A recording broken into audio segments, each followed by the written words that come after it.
So let's talk about the next interesting question, which is, are position and strategy synonymous? We talk about, for example, Cici's Pizza here in town or Little Caesar's Pizza. Both are fairly famous for being some of the most inexpensive pizza in town. So that would be their position. They are the low cost pizza to the customer. The question is, do they have a cost leadership strategy? And the answer is, I don't know.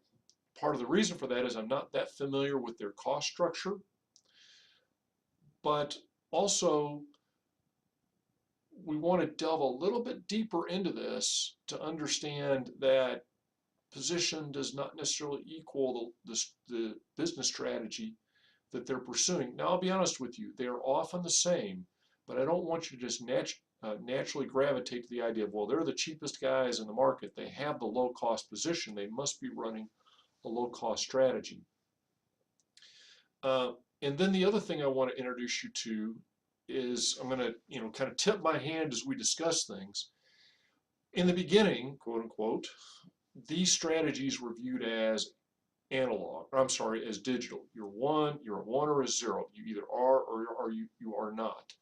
Not at all analog. In other words, there were no shades of gray allowed.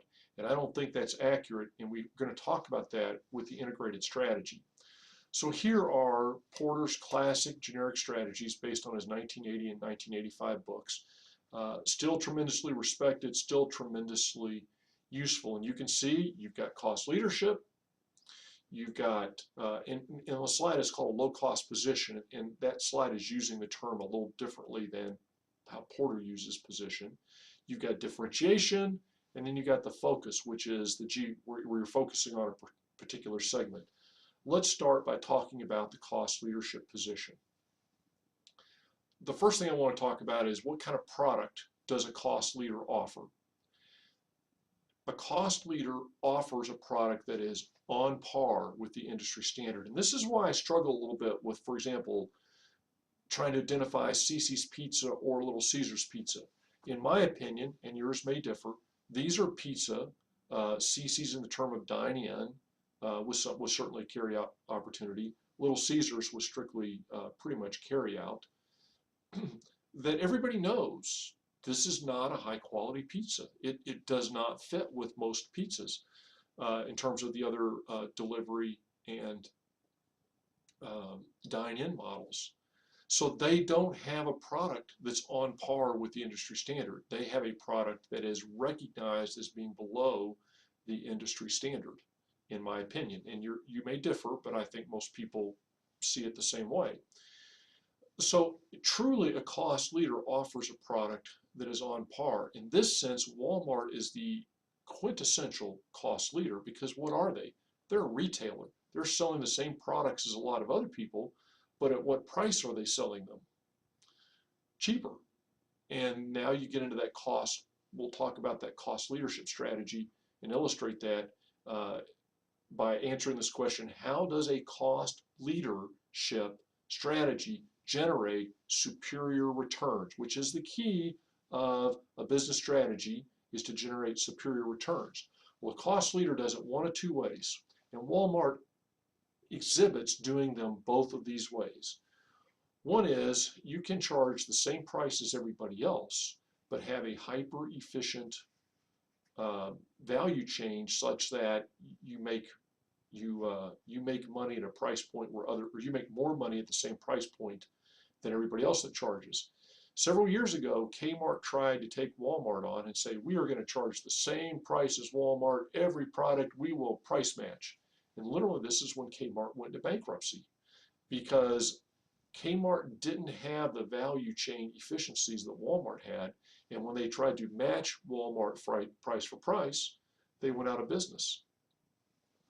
So Walmart benefits, first of all, from having a more efficient value chain, which allows them to sell the same product as everybody else.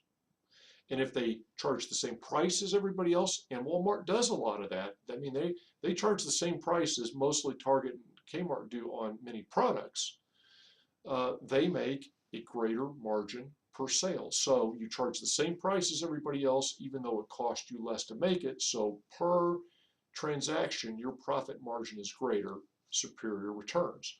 Or you can take that cost advantage and price it a little underneath everybody else, and Walmart does that too, to generate volume.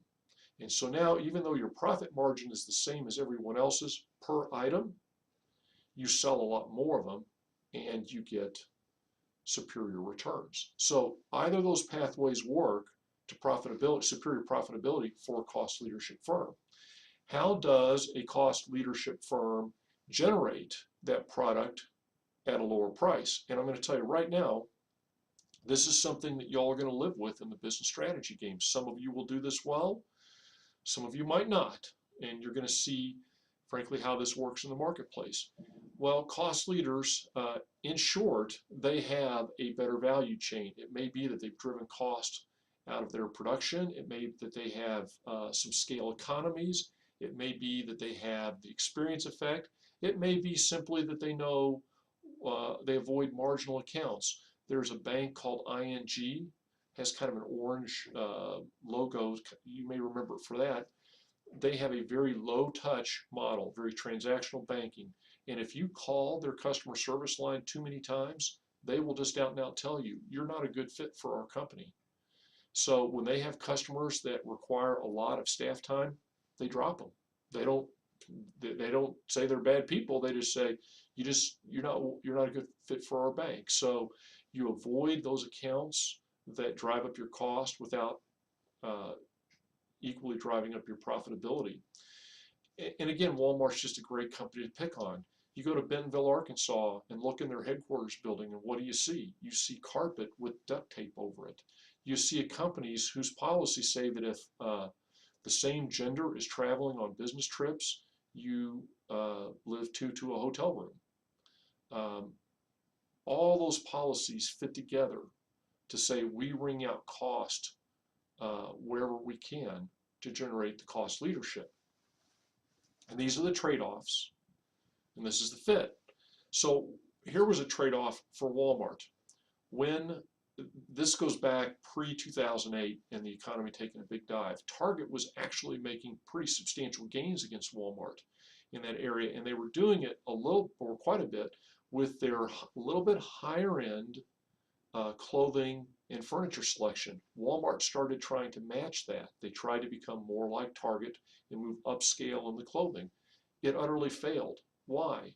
They didn't have people that were good at merchandising, that were good at setting up the store displays.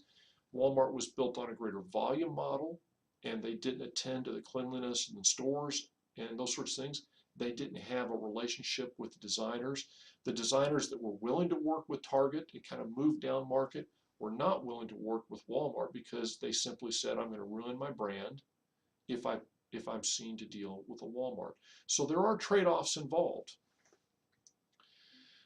The benefit of it is it's a very strong position in a five forces standpoint. In terms of your buyers, they're loyal because your price is low and they like that. New entrants have a hard time breaking in because, again, they have to really step in with a differentiated product, which is a little bit harder for a new entrant because your price is too low. Substitute products, because your prices are low, have a hard time. Suppliers, because you have a hyper-efficient value chain. As suppliers raise their price, it relatively speaking hurts your competitors worse than it hurts you. And then within your competitors, even though you don't necessarily have a lot of differentiation, you just have lower cost all the way around. Now you get into the problem of imitability. And this is something where I think Porter is wrong about one point. And I will tell you about that in the next video. Again, I'm trying not to let these run too long. I'll see you in a minute.